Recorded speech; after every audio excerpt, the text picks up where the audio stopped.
Hello and welcome to online एडाफा study one से bad for learning. दोस्तों स्वागत है आप सभी का ऑनलाइन एडाफा स्टडी यूट्यूब चैनल पर। इस वीडियो में हम बात कर रहे हैं कई बड़ी और लेटेस्ट अपडेट के बारे में जो कि संबंधित है यूपी टीजीटी पीजीटी को लेकर। साथ ही साथ अगर बात की जाए उत्तर प्रदेश के प्राथमिक स्कूलों में परीक्षा को लेकर, साथ ही हम बात करेंगे अगर बात की जाए 10,631 नई एलटी ग्रेड शिक्षक भर्ती के विज्ञापन के बारे में, नियमावली को लेकर। साथ ही हम बात करने वाले हैं एलटी ग्रेड और प्रवक्ता में एनसीटी की गाइडलाइन के साथ साथ सब्जेक्ट कॉम्बिनेशन को लेकर। एक एक करके सारी अपडेट हम कवर करेंगे।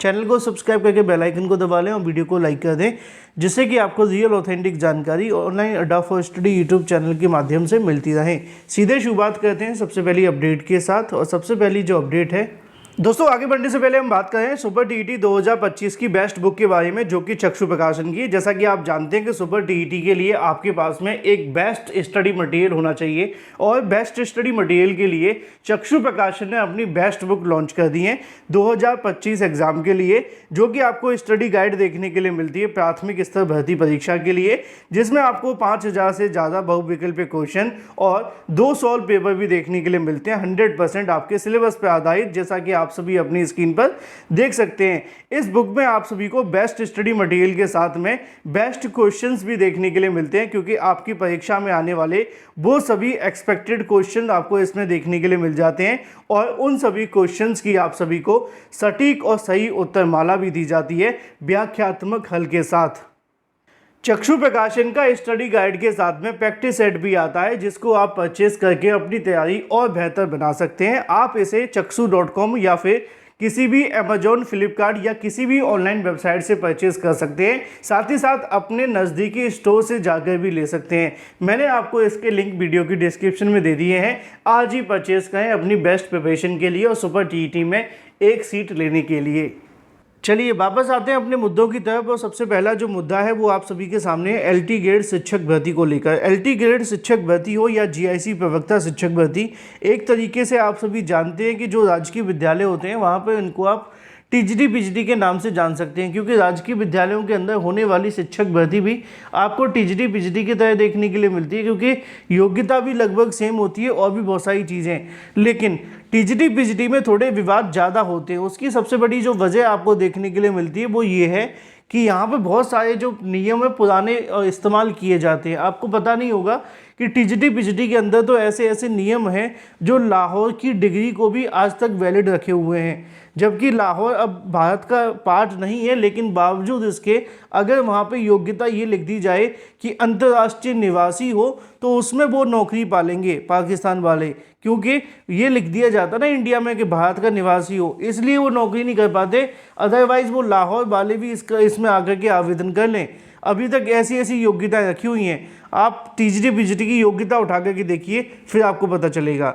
हम बात कर रहे थे एलटी ग्रेड को लेकर। अब एलटी ग्रेड शिक्षक भर्ती के अंदर भी योग्यता को लेकर कई ऐसे विवाद थे, जिसको लेकर सरकार के माध्यम से यूपीपीएससी को प्रस्ताव बना करके भेजा गया था। उन्होंने कहा था कि ये जो प्रस्ताव है इसके आधार पर इन सभी अभ्यर्थियों का जो चयन है वो कर लिया जाए।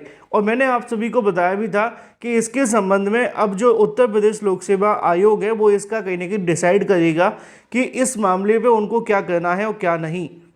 और इसी को लेकर यहाँ पे अगर बात की जाए तो प्रदेश के राजकीय विद्यालयों में 2200 से अधिक राजकीय विद्यालयों के अंदर एलटी ग्रेड या स्नातक सहायक अध्यापक भर्ती और प्रवक्ता भर्ती यानी कि जीआईसी प्रवक्ता भर्ती को लेकर जो शिक्षा निदेशालय के माध्यम से समकक्ष योग्यता क्लियर की गई थी, उसके बारे में अब यूपीपीएससी ने अपना जवाब दे दिया है।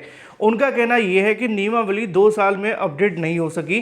माध्यमिक शिक्षा विभाग की ओर से भेजी गई नियमावली में कई बिंदुओं पर उत्तर प्रदेश लोक सेवा आयोग ने आपत्ति करते हुए संशोधन के लिए वापस भेज दिया है। साफ है कि वर्तमान की परिस्थितियों में अभ्यर्थियों को फिर शिक्षक भर्ती के लिए इंतजार करना पड़ सकता है। आयोग ने राजकीय विद्यालयों में 15 मार्च 2018 को 10,768 पदों पर एलटी ग्रेड शिक्षक भर्ती शुरू की थी, लेकिन उसमें अर्हता को लेकर कई विवाद हो गए थे। उसके बाद 22 दिसंबर 2020 को प्रवक्ता के 1473 पदों पर चयन प्रक्रिया शुरू हुई। इसमें भी आहता संबंधित विसंगतियों के सामने आई और इसके मद्देनज़र माध्यमिक शिक्षा विभाग के अफसरों ने नियमावली में संशोधन की कवायद शुरू कर दी। आहता संबंधी विवाद को समाप्त करने के लिए राष्ट्रीय अध्यापक शिक्षा परिषद यानी कि एनसीटी की गाइडलाइन को लागू करने के लिए अगस्त 2022 में शासन स्तर पर उच्च स्तरीय बैठक देखने के लिए मिली। हालांकि उसमें भी कोई निर्णय नहीं हो पाया। अगर बात की जाए आहता निर्धारण के लिए 22 नवंबर 2022 को एक हाई पावर अंतर विभागीय कमेटी का गठन किया गया। उत्तर प्रदेश लोक सेवा आयोग के उच्च शिक्षा, माध्यमिक शिक्षा, इसके अलावा और भी तमाम अधिकारी शामिल हुए, लेकिन उनकी तमाम कोशिशों के बाद भी माध्यमिक शिक्षा विभाग की ओर से 26 जून 2024 को एलटी ग्रेड और प्रवक्ता भर्ती के लिए नियमावली अनुमोदन के लिए आयोग को भेजी गई थी, जिस पर आयोग के संयुक्त सचिव लखन लाल शिवहरे की ओर से आपत्ति भेजी गई है। अब उन्होंने क्या कहा है वो आप यहाँ पे सुनिए, क्योंकि आयोग ने कहा था कि हमने समकक्षता शब्द को ही हटा दिया है और समकक्षता शब्द हटा देने से क्या मामला ख़त्म होगा। मैंने बोला भी था कि ये अभी तय नहीं है, लेकिन अब देखना दिलचस्प होगा उनका कहना क्या है। आगे लिखा हुआ है कि समकक्षता को लेकर स्पष्ट मत है।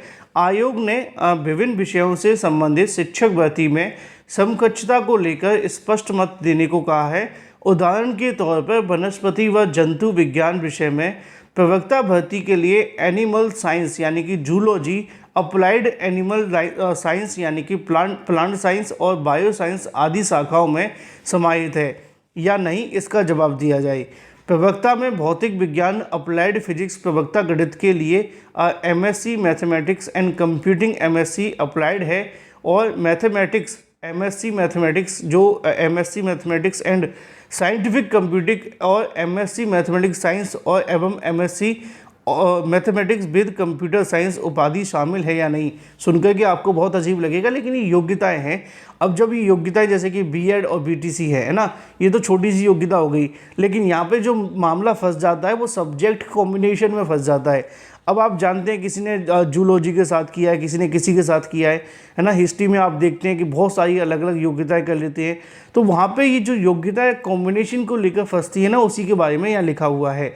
आगे लिखा हुआ है कि साइंस की उपाधि शामिल है ना या नहीं, इसके बारे में बताया जाए।